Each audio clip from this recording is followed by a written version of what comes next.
ಎಲ್ಲರಿಗೂ ನಮಸ್ಕಾರ. Welcome back to Shweta's blog. ಎಲ್ಲರೂ ಹೇಗಿದ್ದೀರಾ? ಎಲ್ಲರೂ ಚೆನ್ನಾಗಿದ್ದೀರಾ ಅಂತ ಭಾವಿಸ್ತೀನಿ. ನಾನು ಬೆಳಗ್ಗೆ ಎದ್ದು ಇವತ್ತು ಎಲೆನ ಕಟ್ ಮಾಡ್ತಾ ಇದ್ದೀನಿ, ಅಂದರೆ ಕಷಾಯ ಮಾಡ್ತಾ ಇದ್ದೀನಿ. ಸೊ ರಾತ್ರಿನೇ ನಾನು ಎಲೆನ ತಗೊಂಡು ಬಂದು ಈ ಥರ ನೀಟಾಗಿ ತೊಳೆದ್ಬಿಟ್ಟು ಒಂದು ನೀರಲ್ಲಿ ಹಾಕಿ ಎತ್ತಿಟ್ಟಿರ್ತೀನಿ. ಈ ರೀತಿ ನಾನು ಕಷಾಯ ಮಾಡಬೇಕಾದ್ರೆ ಈ ರೀತಿ ಕಟ್ ಮಾಡ್ಕೊತೀನಿ. ಎಲೆ ಏನಾದರೂ ತುಂಬ ಎಳೆದಾಗಿದ್ದರೆ ಓಕೆ ಹಾಗೇ ಹಾಕ್ತೀನಿ, ಬಟ್ ಸ್ವಲ್ಪ ಬಲ್ತಿದ್ರೆ ಈ ರೀತಿ ಕಟ್ ಮಾಡಿ ಹಾಕ್ತೀನಿ. ಹಾಗೆ ಇವತ್ತು ಸಜ್ಜೆ ರೊಟ್ಟಿ ಮಾಡ್ತಾಯಿದ್ದೀನಿ. ಇವತ್ತಿನ ಸ್ಪೆಷಲ್ ಸಜ್ಜೆ ರೊಟ್ಟಿ. ಸೊ ನಿಮ್ಮೆಲ್ಲರಿಗೂ ಸಜ್ಜೆ ರೊಟ್ಟಿ ಹೇಗೆ ಮಾಡೋದು, ಎಷ್ಟು ತೆಳ್ಳಗೆ ನಾವು ತಟ್ಬೋದು, ಯಾವ ರೀತಿ ಬೇಯಿಸೋದು ಅನ್ನೋದು ಕೂಡ ತಿಳಿಸ್ಕೊಡ್ತೀನಿ.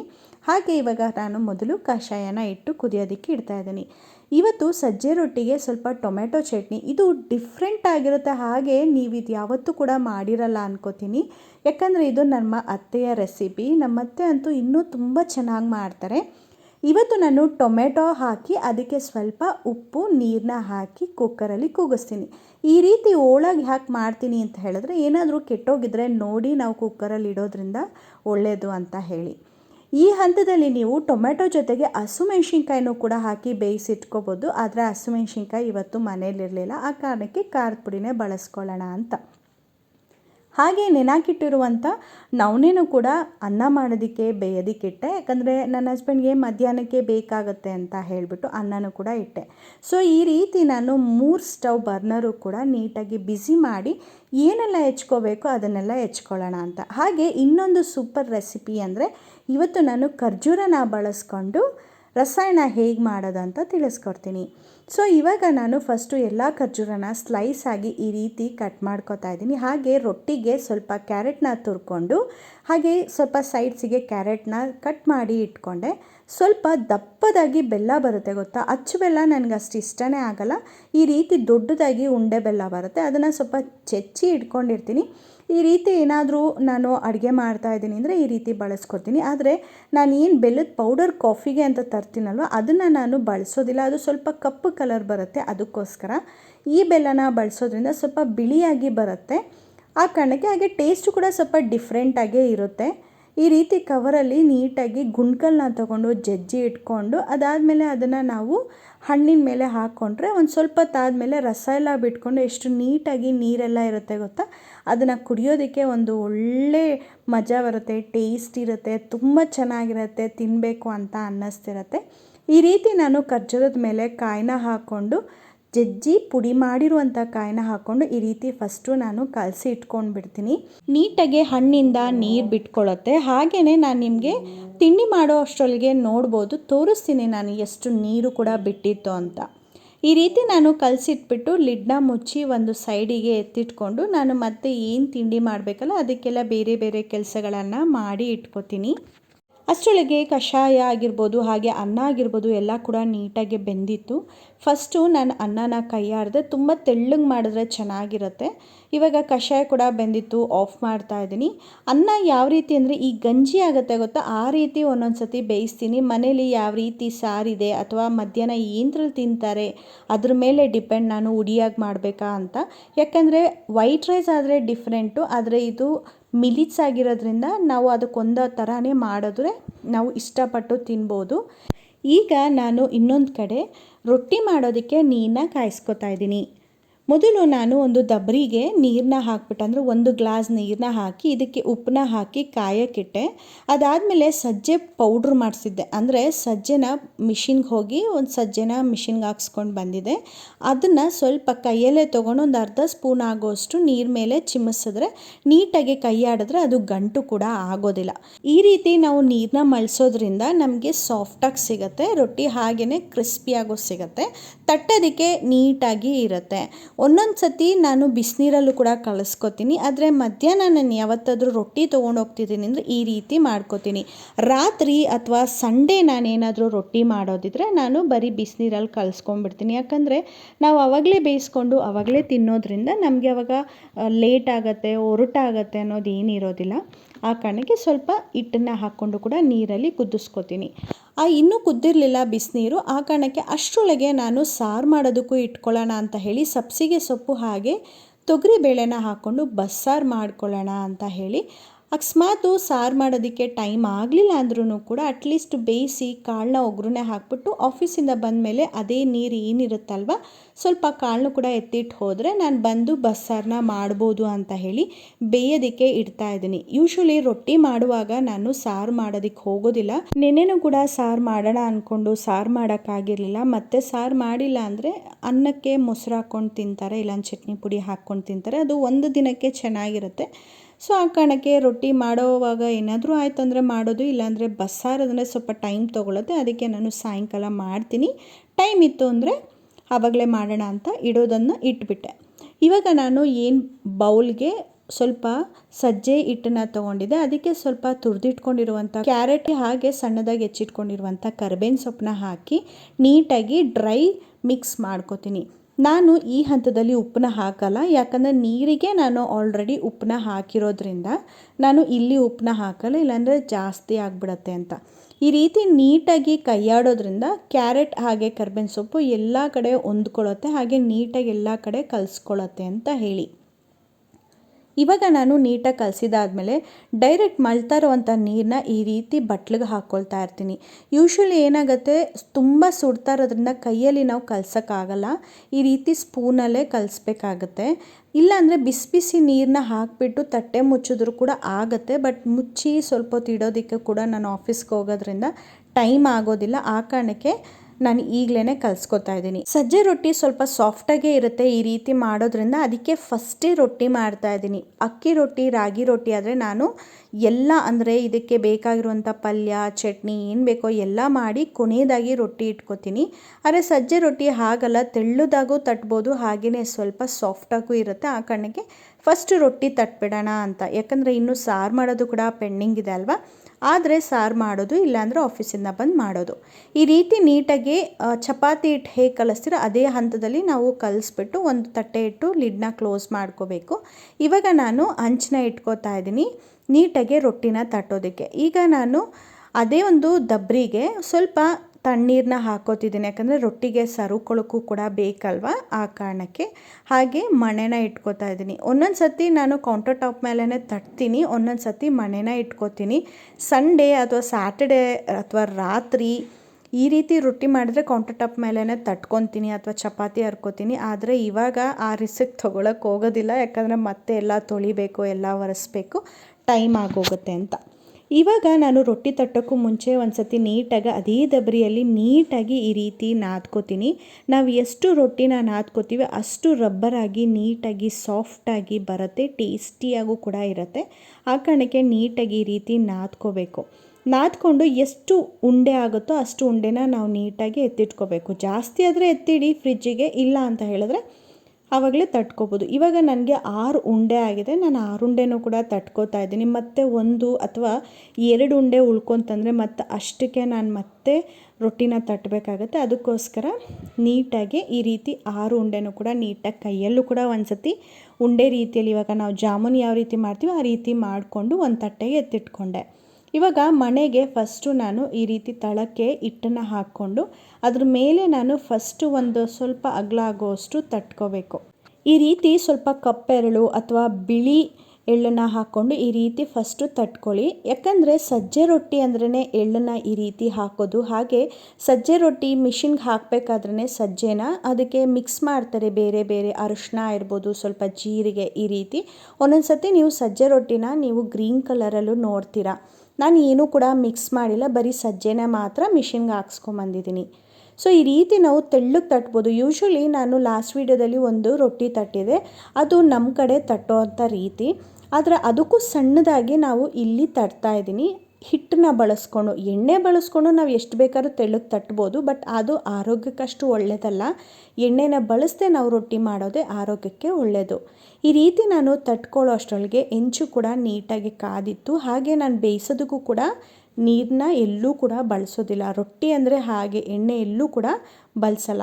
ಇವಾಗ ನಾನು ಎಳ್ಳನ್ನು ಹಾಕಿ ಯಾವ ರೀತಿ ತಟ್ಟಿದೆ ಆ ಭಾಗನ ಕೆಳಗಡೆ ಹೋಗೋ ಥರ, ಇನ್ನು ಹಿಟ್ಟಿನ ಭಾಗ ಅಂದರೆ ಹಿಟ್ಟನ್ನು ಹಾಕಿ ತಟ್ಟಿದ್ನಲ್ವ ಆ ಭಾಗನ ಮೇಲೆ ಬರೋ ಥರ ನಾವು ಹಂಚಿನ ಮೇಲೆ ಬೇಯೋದಕ್ಕೆ ಇಡಬೇಕು. ಹಂಚಿನ ಮೇಲೆ ಆಲ್ರೆಡಿ ರೊಟ್ಟಿ ಹಾಕಿದ್ದೀನಿ, ಅದು ಬೇಯೋ ಅಷ್ಟರೊಳಗೆ ಇನ್ನೊಂದು ರೊಟ್ಟಿನ ತಟ್ಟಿ ಇಟ್ಕೋಬೇಕು. ಆವಾಗಲೇ ನಾವು ನೀಟಾಗಿ ಮಾಡ್ಕೊಳ್ಳೋಕ್ಕಾಗೋದು. ಇವಂದು ನಾನು ರೊಟ್ಟಿ ತಟ್ಟಿ ಬೇರೆ ಬೇರೆ ಕೆಲಸನೂ ಕೂಡ ಒಂದೊಂದು ಸತಿ ಮಾಡ್ತಾ ಇರ್ತೀನಿ. ಈ ರೀತಿ ಒಂದು ಸೈಡಲ್ಲಿ ಬೇಯೋಷ್ಟರೊಳಗಡೆ ನಾನು ಒಂದು ರೊಟ್ಟಿನ ತಟ್ಟಿ ಇಟ್ಕೊಂಡ್ಬಿಡ್ತೀನಿ. ನಾನು ಯಾವಾಗ ನೀರನ್ನ ಸರುತ್ತೀನಿ ಅಂದರೆ ಹಿಟ್ಟಾಗಿರುತ್ತಲ್ವ, ಅದನ್ನು ಮೇಲಿನ ಭಾಗಕ್ಕೆ ಹಾಕಿರ್ತೀವಿ ತವದ ಮೇಲೆ. ಅದನ್ನು ನಾವು ನೀಟಾಗಿ ಏನು ಬಟ್ಲಲ್ಲಿ ನೀರು ಇಟ್ಕೊಂಡಿದ್ದೀನಿ ಅದರಿಂದ ನಾವು ಬಳಸ್ಕೊಂಡು ಬಟ್ಟೆಯಲ್ಲಿ ಅಥವಾ ಕೈಯಲ್ಲಿ ಸರಬೇಕು. ನಾನು ಬಟ್ಟೆಯಲ್ಲಿ ಏನು ಸರ್ವಕ್ಕೆ ಹೋಗಲ್ಲ. ಊರಲ್ಲಿ ಒಲೆಯಲ್ಲಿ ನಮ್ಮ ಅತ್ತೆ ಮಾಡ್ತಾರೆ, ಆವಾಗಲೇ ಅವರು ಬಟ್ಟೆ ಸರ್ವೋದಿಲ್ಲ, ಕೈಯಲ್ಲೇ ಸರ್ವ್ತಾರೆ. ಆದರೆ ನಾನು ಒಲೆಯಲ್ಲೆಲ್ಲ ಮಾಡೋಕ್ಕೇನೂ ಹೋಗಿಲ್ಲ, ನಮ್ಮ ಅತ್ತೆನೇ ಮಾಡ್ತಾರೆ. ಇವಾಗ ನಾನು ಸ್ಟೌವಲ್ಲಿ ನೀರನ್ನ ಹಾಕಿ ಸರುಬಿಟ್ಟು ಮರ್ಚಿಬಿಟ್ಟು ಹಾಕ್ತೀನಿ. ಈ ರೀತಿ ನಾನು ನೀಟಾಗಿ ಸೈಡಲ್ಲೆಲ್ಲ ಬೆಂದಿಲ್ಲ ಅಂದರೆ ಕ್ರಾಸಾಗಿ ನಾನು ರೊಟ್ಟಿನ ತೊಗೊಂಡು ಈ ರೀತಿ ಎಲ್ಲ ದಡನೆಲ್ಲ ನೀಟಾಗಿ ಬೇಯಿಸ್ಕೊಳ್ಳೋದ್ರಿಂದ ರೊಟ್ಟಿ ಚೆನ್ನಾಗಿ ಬರುತ್ತೆ. ನೋಡಿ, ಅದು ಬೇಯೋಷ್ಟರೊಳಗೆ ಈ ರೊಟ್ಟಿನೂ ಕೂಡ ತಟ್ಟಿದ್ದು ಆಗಿತ್ತು. ಇವಾಗ ನಾನು ತವದ ಮೇಲೆ ಹಾಕಿ ಯಾವ ರೀತಿ ಬೇಯಿಸಿನಿ ಅಂತ ನೀಟಾಗಿ ತೋರಿಸ್ತೀನಿ. ನೋಡಿ, ಇವಾಗ ನಾನು ಕಷಾಯನ ಕುಡ್ಕೊಂಡು ನಾನು ಅಡುಗೆ ಮನೇಲಿ ಒಂದು ಪುಟ್ಟ ಚೇರ್ನ ಇಟ್ಕೊಂಡಿದ್ದೀನಿ. ಈ ರೀತಿ ನೀರಿನ ಅಂಶ ಏನೇ ಕುಡಿಯೋದಿದ್ರೆ ನಾನು ಅದ್ರ ಮೇಲೆ ಕುತ್ಕೊಂಡು ಕುಡಿತಿರ್ತೀನಿ. ಹಾಗೆ ಆಲ್ರೆಡಿ ತಟ್ಟಿ ಕೂಡ ಒಂದು ರೊಟ್ಟಿನ ಇಟ್ಕೊಂಡಿದ್ದೀನಿ. ಇವಾಗ ನಾನು ಈ ರೀತಿ ನೀಟಾಗಿ ಕೈಯಲ್ಲೇ ಸರುಕೋತೀನಿ. ಫಸ್ಟು ಬಾರ್ಡರ್ನ ಈ ರೀತಿ ಸರುಕೊಂಡ್ರೆ ಆ ನೀರು ಮಧ್ಯಕ್ಕೆ ಹರಿಯುತ್ತೆ. ಆವಾಗ ನಾವು ಮಧ್ಯದಲ್ಲಿರುವಂಥದ್ದು ನೀಟಾಗಿ ಸರುಕೋಬೋದು. ಬೇಕಂದರೆ ನೀರನ್ನ ಎತ್ಕೋಬೋದು. ನಾವು ಫಸ್ಟೇ ಮಧ್ಯದಲ್ಲಿ ಸರು ಬಿಟ್ಟರೆ ನೀರು ಜಾಸ್ತಿ ಆಗಿಬಿಡುತ್ತೆ. ಬಾರ್ಡರ್ಗೆ ಕೊನೆಗೆ ಹೋಗ್ತೀವಲ್ವ, ಆವಾಗ ನೀರು ಮತ್ತೆ ಸೋರ್ಕೊಳ್ಳುತ್ತೆ. ಈ ರೀತಿ ರೊಟ್ಟಿನ ಸರ್ವಿದ್ದಾದ ಮೇಲೆ ಈ ರೀತಿ ನಾವು ಮರ್ಚಿ ಹಾಕಬೇಕು. ನೋಡ್ಬೋದು ಸೈಡಲ್ಲಿ ಒಂದೊಂದು ಸ್ವಲ್ಪ ಹಸಿ ಹಸಿ ಇರುತ್ತೆ, ಏನೂ ತೊಂದರೆ ಇಲ್ಲ. ಇವಾಗ ನೀಟಾಗಿ ಇನ್ನೊಂದು ಕಡೆ ಸರ್ವಿರೋ ಅಂಥ ಕಡೆ ನೀಟಾಗಿ ಬೆಂದಿದ್ದಾದಮೇಲೆ ನಾವು ನೀಟಾಗಿ ಸೈಡಿಗೆ ರೊಟ್ಟಿನ ತೊಗೊಂಡು ನೀಟಾಗಿ ಮಧ್ಯದ ಭಾಗನ ಅಥವಾ ಎಲ್ಲೆಲ್ಲಿ ಬೆಂದಿಲ್ಲ ಅಲ್ಲೆಲ್ಲ ನೀಟಾಗಿ ಬೇಯಿಸಬಹುದು.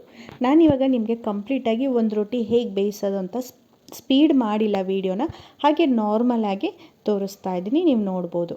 ಸೊ ಈ ರೀತಿ ನಾನು ಕೈಯಲ್ಲೇ ಸೈಡಿಗೆ ಅಂದರೆ ಎಲ್ಲೆಲ್ಲಿ ಬೆಂದಿಲ್ಲ ಅದನ್ನ ನೋಡಿಕೊಂಡು ಈ ರೀತಿ ಸೈಡಿಗೆ ಎಳ್ಕೊಂಡು ತವದ ಮೇಲೆ ನೀಟಾಗಿ ಬೇಯಿಸೋದ್ರಿಂದ ನೀಟಾಗಿ ರೊಟ್ಟಿ ಎಲ್ಲ ಕಡೆ ಬೆಂದಿರುತ್ತೆ. ಹಾಗೆ ಅದನ್ನು ನಾವು 2 ಲೇಯರಾಗೂ ತೆಗಿಬೋದು. ಅದು ಊದಿಲ್ಲ ಅಂದ್ರೂ ನಾವು ಚಪಾತಿ ಊದಿದಾಗ ಹೇಗೆ 2 ಲೇಯರ್ನ ತೆಗಿಬೋದು ಆ ರೀತಿಯೇ ನಾವು ರೊಟ್ಟಿನೂ ಕೂಡ 2 ಲೇಯರಲ್ಲಿ ತೆಗಿಬೋದು. ಈ ರೀತಿ ನಾವು ರೊಟ್ಟಿನ ಬೇಯಿಸಬೇಕು. 2 ಕಡೆನೂ ನೀಟಾಗಿ ರೊಟ್ಟಿನ ಬೇಯಿಸಬೇಕು. ಇದು ಯಾಕೆ ಈ ರೀತಿ ಬೇಯಿಸಬೇಕು ಅಂದರೆ ರೊಟ್ಟಿ ಸ್ವಲ್ಪ ಚಪಾತಿಯಷ್ಟು ತೆಳ್ಳದಾಗಿ ನಾವು ತಟ್ಟೋಕ್ಕಾಗಲ್ಲ, ಎಣ್ಣೆನ ಬಳಸ್ತೆ. ಆ ಕಾರಣಕ್ಕೆ ನಾವು ಬೇಯಿಸಿಲ್ಲ ಅಂದರೆ ಹೊಟ್ಟೆ ಕೆಟ್ಟೋಗ್ಬಿಡುತ್ತೆ. ಆ ಕಾರಣಕ್ಕೆ ನಾವು ಈ ರೀತಿ ನೀಟಾಗಿ ಬೇಯಿಸಬೇಕು. ರೊಟ್ಟಿ ಯೂಶ್ವಲಿ ಹಳ್ಳಿ ಕಡೆ ಪ್ರತಿದಿನ ಅವರು ತೋಟಕ್ಕೆ ಕೆಲಸಕ್ಕೆ ಹೋಗೋಕ್ಕೂ ಮುಂಚೆ ರೊಟ್ಟಿನ ತಿಂದು ಹೋಗ್ಬಿಟ್ರೆ ಅವ್ರು ಮಧ್ಯಾಹ್ನನೂ ಕೂಡ ಒಂದೊಂದು ಸತಿ ಊಟ ಮಾಡ್ತಾ ಇರಲಿಲ್ಲ. ತೋಟದಲ್ಲಿ ಏನಾದರೂ ಸೌತೆಕಾಯಿ ಈ ರೀತಿ ಬೆಳೆದಿರೋ ಅಂಥ ತರಕಾರಿ ಹಣ್ಣನ್ನೇ ತಿಂದ್ಕೊಂಡು ಆಲ್ಮೋಸ್ಟ್ ಸಂಜೆ ಮನೆಗೆ ಬಂದು 7 ಗಂಟೆ ಅಥವಾ 6:30 ಸೂರ್ಯ ಮುಳುಗಿದ 1 ಅವರ್ ಒಳಗಡೆ ಅಡುಗೆ ಮಾಡಿ ತಿಂತಿದ್ರಂತೆ. ಯಾಕಂದರೆ ಕರೆಂಟಿನ ಫೆಸಿಲಿಟಿ ಈ ರೀತಿ ಅಥವಾ ಈಗಿರೋ ಥರ ಫೆಸಿಲಿಟಿ ಇರಲಿಲ್ಲ. ಆ ಕಾರಣಕ್ಕೆ ನಮಗೂ ಅಷ್ಟೇ ದಿನಕ್ಕೆ 2 ಹೊತ್ತು ತಿನ್ನೋದ್ರಿಂದ ಆರೋಗ್ಯವಂತ ಅಂತ ಏನು ಹೇಳ್ತಾರೆ ಅದು ನಿಜ. ಇವಾಗ ನಾನು ಆಲ್ಮೋಸ್ಟ್ 6 ರೊಟ್ಟಿನ ಮಾಡಿದ್ದಾಯಿತು. ಇವಾಗ ನಾನು ಪ್ಯಾನ್ನ ಇಟ್ಕೊಂಡಿದ್ದೀನಿ. ಇದು ಐರನ್ ಪ್ಯಾನ್, ಹಾಗೆ ತೊಳೆದು ಇಟ್ಕೊಂಡಿದ್ದೆ. ಯೂಶ್ವಲಿ ನಾನು ಐರನ್ ಪ್ಯಾನ್ನ ತೊಳೆದ್ಬಿಟ್ಟು ಎಣ್ಣೆನ ಸರುತ್ತಿದ್ದೆ. ಇವತ್ತು ಬೆಳಗ್ಗೆ ತೊಳೆದಿರೋದ್ರಿಂದ ಸರ್ವಿರಲಿಲ್ಲ, ಒಗ್ಗರಣೆ ಹಾಕಬೇಕು ಅಂಥೇಳಿ, ಆ ಕಾರಣಕ್ಕೆ ಈ ರೀತಿ ಕಾಣ್ತಿದೆ. ಇವಾಗ ನಾನು ಸ್ವಲ್ಪ ಎಣ್ಣೆನ ಹಾಕ್ಬಿಟ್ಟು ಅದಕ್ಕೆ ಸಾಸಿವೆ, ಜೀರಿಗೆ, ಒಣಮೆಣಸಿನ್ಕಾಯಿ, ಕರ್ಬೇವಿನ ಸೊಪ್ಪು, ಈರುಳ್ಳಿನ ಹಾಕಿ ನೀಟಾಗಿ ಫ್ರೈ ಮಾಡಿಕೊಂಡು ಇದಾದಮೇಲೆ ಕಾಯಿನ ಹಾಕೋತಿದ್ದೀನಿ. ಕಾಯಿನ ಕೂಡ ಫ್ರೈ ಮಾಡ್ಕೋತೀನಿ. ಯಾಕೆ ಅಂದರೆ ಬಸ್ಸಾರು ಮಾಡೋದಕ್ಕೆ ಸಬ್ಸಿಗೆ ಸೊಪ್ಪು, ತೊಗರಿಬೇಳೆನ ಹಾಕಿ ಬೇಯಕ್ಕಿಟ್ಟಿದೆ, ಅದು ಕೂಡ ಬೆಂದಿತ್ತು. ಅದನ್ನು ಸೋಸ್ಕೊಂಡು ಸ್ವಲ್ಪ ಕಾಳು ಒಗ್ಗರಣೆನೂ ಮಾಡ್ಕೊಳ್ಳೋಣ ಅಂತ ಹೇಳಿ ಇಲ್ಲಿ ಒಗ್ಗರಣೆ ಹಾಕೋತಿದ್ದೀನಿ. ಇವಾಗ ಇಲ್ಲಿಗೆ ರುಚಿಗೆ ತಕ್ಕಷ್ಟು ಉಪ್ಪು ಮತ್ತು ಖಾರದ ಪುಡಿನ ಹಾಕಿ ನೀಟಾಗಿ ಕೈಯಾಡ್ಕೋತೀನಿ. ಸೊಪ್ಪು ಮಾತ್ರ ಒಗ್ಗರಣೆಗೆ ಹಾಕ್ತಾಯಿದ್ದೀನಿ. ಇನ್ನು ಸಾರು ಸಂಜೆನೇ ಬಂದು ಮಾಡೋದು, ಟೈಮ್ ತುಂಬ ಆಗೋಗಿದೆ. ಆ ಕಾರಣಕ್ಕೆ ನಾನು ಸ್ವಲ್ಪ ಸೋಸಿದಂಥ ನೀರು ಹಾಗೆ ಸ್ವಲ್ಪ ಕಾಳನ್ನ ಕೂಡ ಸೈಡಿಗೆ ಎತ್ತಿಟ್ಟಿದ್ದೀನಿ ಸಂಜೆ ಸಾರು ಮಾಡೋದಕ್ಕೆ. ಇವಾಗ ಕ್ಯಾರೆಟು ಕೂಡ ತುರಿದಿಟ್ಕೊಂಡಿದ್ದೆ ಅಲ್ವಾ, ಸ್ವಲ್ಪ ಇತ್ತು, ಅದನ್ನು ಕೂಡ ಇಲ್ಲಿ ಹಾಕ್ತಾಯಿದ್ದೀನಿ. ಯೂಶ್ವಲಿ ನಾವು ತೆಂಗಿನ ತುರಿನ ಹಾಕೋ ಬದಲು ಕ್ಯಾರೆಟ್ ತುರಿನೂ ಕೂಡ ಹಾಕ್ಕೋಬೋದು, ಸೇಮ್ ಟೇಸ್ಟ್ ಇರುತ್ತೆ. ಸ್ವಲ್ಪ ಒಂದು 10% ಡಿಫ್ರೆಂಟ್ ಇರುತ್ತೆ ಅಷ್ಟೇ. ಕ್ಯಾರೆಟು ಕೂಡ ನೀಟಾಗಿ ಫ್ರೈ ಆದಮೇಲೆ ಈ ರೀತಿ ನಾನು ಬೇಯಿಸಿಟ್ಕೊಂಡಿದ್ದಲ್ವ ಕಾಳು ಮತ್ತು ಸಬ್ಸಿಗೆ ಸೊಪ್ಪನ್ನ ಇದನ್ನು ಕೂಡ ಕೈಯಾಡ್ಕೊತೀನಿ. ಇವಾಗ ನಾನು ಸೌಟನ್ನ ಚೇಂಜ್ ಮಾಡ್ತೀನಿ. ನನಗೆ ಒಗ್ಗರಣೆ ಹಾಕೋವರೆಗೂ ಈ ಥರ ಮರದ ಸೌಟಲ್ಲಿ ಕೈಯಾಡೋದಕ್ಕೆ ಇಷ್ಟ ಆಗುತ್ತೆ. ಅದಾದಮೇಲೆ ನನಗೆ ಯಾಕೋ ಗೊತ್ತಿಲ್ಲ, ಸ್ವಲ್ಪ ಅನ್ಕಂಫರ್ಟಬಲ್ ಆಗುತ್ತೆ, ಕೈಯಾಡೋದಕ್ಕೂ ಆಗೋದಿಲ್ಲ. ಆ ಕಾರಣಕ್ಕೆ ನಾನು ಇವಾಗ ಸೌಟನ್ನು ಕೂಡ ಬಳಸ್ಕೊತೀನಿ. ಸ್ಟಿಲ್ ಟ್ರೈ ಮಾಡಿದೆ ಒಂದು ಸೌಟನ್ನ ತೊಳಿಬೇಕಲ್ಲಪ್ಪ ಅಂತ, ಆದರೂ ಕೂಡ ಅದ್ರಲ್ಲಿ ಕೈಯಾಡೋಕ್ಕೆ ನಂಗೆ ಅನ್ಕಂಫರ್ಟಬಲ್ ಆಯಿತು. ಹಾಗೆ ಸಬ್ಸಿಗೆ ಸೊಪ್ಪನ್ನ ಅಷ್ಟು ಈಸಿಯಾಗಿ ಕೈಯಾಡೋದಕ್ಕೆ ಆಗೋದಿಲ್ಲ, ಸ್ವಲ್ಪ ಕಷ್ಟ ಆಗುತ್ತೆ. ಯಾಕಂದರೆ ನಾವು ಫುಲ್ಲು ಸಣ್ಣದಾಗಿ ಹೆಚ್ಚಿರಲ್ಲ ಅಲ್ವಾ, ಆ ಕಾರಣಕ್ಕೆ ಈ ರೀತಿ ಫಸ್ಟು ಕೈಯಾಡಿಕೊಂಡು ನೀಟಾಗಿ ಬೇಯಿಸ್ಕೊಂಡ್ರೆ ನನಗೆ ಒಂದು ಸೈಡ್ ಕಾಳು ಅಥವಾ ಬಸ್ಸಾರಿನ ಕಾಳು ಅಥವಾ ಒಗ್ಗರಣೆ ಕಾಳು ಏನಂತನಾದರೂ ಕರಿಬೋದು, ರೆಡಿ ಆಗುತ್ತೆ. ಸೊ ಈ ರೀತಿ ನೀಟಾಗಿ ಬೇಯಿಸ್ಕೊಂಡು ಕ್ವಿಕ್ಕಾಗಿ ನಾವು ಟೇಸ್ಟಿಯಾಗಿ ಒಗ್ಗರಣೆನ ಮಾಡ್ಕೋಬೋದು. ನಾವು ಹಸಿಮೆಣ್ಸಿನ್ಕಾಯಿ ಹಾಕಿದ್ರೆ ಖಾರದ ಪುಡಿ ಹಾಕುವಂಥ ಅವಶ್ಯಕತೆ ಇರೋದಿಲ್ಲ. ಇಲ್ಲಿ ಒಣಮೆಣ್ಸಿನ್ಕಾಯಿ ಹಾಕಿರೋದ್ರಿಂದ ನಾನು ಖಾರದ ಪುಡಿನ ಹಾಕ್ಕೊಂಡಿದ್ದೀನಿ. ಕಾಳು ಒಗ್ಗರಣೆ ರೆಡಿ ಆಯಿತು. ಸೈಡಿಗೆ ಎತ್ತಿಟ್ಕೊಂಡು ಇನ್ನು ನಾನು ಬೆಳಗ್ಗೆನೇ ಟೊಮೆಟೊನ ಬೇಯಕ್ಕಿಟ್ಟಿದ್ದೆ ಅಲ್ವಾ, ಅದನ್ನು ಒಂದು ದಬ್ರಿಯಿಂದ ಇನ್ನೊಂದು ಚಿಕ್ಕ ಬೌಲಿಗೆ ಎತ್ತಿಟ್ಕೊತಾ ಇದ್ದೀನಿ. ಯಾಕಂದರೆ ಆ ನೀರನ್ನ ಹಾಗೆ ಎತ್ತಿಟ್ಕೊಂಡು ಎಷ್ಟು ಬೇಕೋ ಅಷ್ಟು ಬಳಸ್ಕೊಂಡು ಇನ್ನು ಮಿಕ್ಕಿರೋ ಅಂಥ ನೀರನ್ನ ಸಾರಿಗೆ ಬಳಸ್ಕೋಬೋದು. ನಾನು ಬೇಯಿಸಿಟ್ಕೊಂಡಿರೋಂಥ ಟೊಮೆಟೊದು ಸಿಪ್ಪೆ ಎಲ್ಲದನ್ನು ಕೂಡ ನಾನು ಸೈಡಿಗೆ ಎತ್ತು ಹಾಕಿಬಿಟ್ಟಿದ್ದೀನಿ. ಯಾಕಂದರೆ ಸಿಪ್ಪೆನ ನಾನು ಯೂಶ್ವಲಿ ಹಾಕೋಕ್ಕೆ ಇಷ್ಟಪಡಲ್ಲ. ಇದು ತಣ್ಣಗಾಗಬೇಕು. ತಣ್ಣಗಾದಮೇಲೆ ಮಿಕ್ಸಿ ಜಾರಿಗೆ ಹಾಕೋತಿದ್ದೀನಿ. ಇದರಲ್ಲಿರುವಂಥ ನೀರನ್ನ ಏನು ಹಾಕೋಕ್ಕೆ ಹೋಗ್ಬೇಡಿ, ಟೊಮೆಟೊದಲ್ಲೇ ಬಹಳಷ್ಟು ನೀರಿರುತ್ತೆ. ಹಾಗೆ ನನಗೆ ಸ್ವಲ್ಪ ಸೌಟಲ್ಲಿ ಹಾಕೋದಕ್ಕೆ ಅನ್ಕಂಫರ್ಟಬಲ್ ಆಯಿತು, ಕೈಯಲ್ಲೇ ಹಾಕೋತಿದ್ದೀನಿ. ನನಗೆ ಸ್ವಲ್ಪ ಜಾಸ್ತಿ ಸೌಟನ್ನ ಬಳಸೋದು ಇಷ್ಟ ಆಗಲ್ಲ. ಈ ರೀತಿ ಜಾರಲ್ಲಿ ಇದ್ದಿದ್ದ ನೀರನ್ನು ಕೂಡ ಎಲ್ಲ ಬಸಿಸ್ಕೊಂಡು ನೀಟಾಗಿ ಸಣ್ಣದಾಗಿ ರುಬ್ಕೋಬೇಕು. ನಿಮಗೆ ಇನ್ನೂ ಸೂಪರ್ ಟೇಸ್ಟ್ ಬೇಕು ಅಂದರೆ ಹಸಿಮೆಣ್ಸಿನ್ಕಾಯಿ ಹಾಕ್ಕೊಳ್ಳಿ. ನಾನು ಹಾಕ್ಕೊಂಡಿಲ್ಲ, ಯಾಕಂದರೆ ಮನೇಲಿ ಹಸಿಮೆಣ್ಸಿನ್ಕಾಯಿ ಇರಲಿಲ್ಲ. ಇನ್ನು 2-3 ದಿನದಲ್ಲಿ ಊರಿಗೆ ಹೋಗಬೇಕಿತ್ತು. ಆ ಕಾರಣಕ್ಕೆ ಮತ್ತೆ ಏನು ತರೋದು ಅಂತ ಹೇಳಿ ನಾನು ಖಾರದ ಪುಡಿನ ಬಳಸ್ತಾ ಇದ್ದೀನಿ. ಅಷ್ಟರೊಳಗೆ ಒಗ್ಗರಣೆ ಹಾಕಬೇಕಾದ್ರೆ ತುಂಬ ಸಿಡ್ದಿತ್ತಲ್ಲ, ಅದನ್ನೆಲ್ಲ ಕೌಂಟರ್ ಟಾಪ್ ಸ್ಟವ್ನೆಲ್ಲ ನೀಟಾಗಿ ಕಲಿಸ್ಕೊಂಡೆ. ಇಲ್ಲಿ ನೀವು ನೋಡ್ಬೋದು, ಹಣ್ಣಿಗೆ ಬೆಲ್ಲ ಹಾಕಿ ಇಟ್ಟಿದೆ, ಖರ್ಜೂರ ಹಣ್ಣಿಗೆ.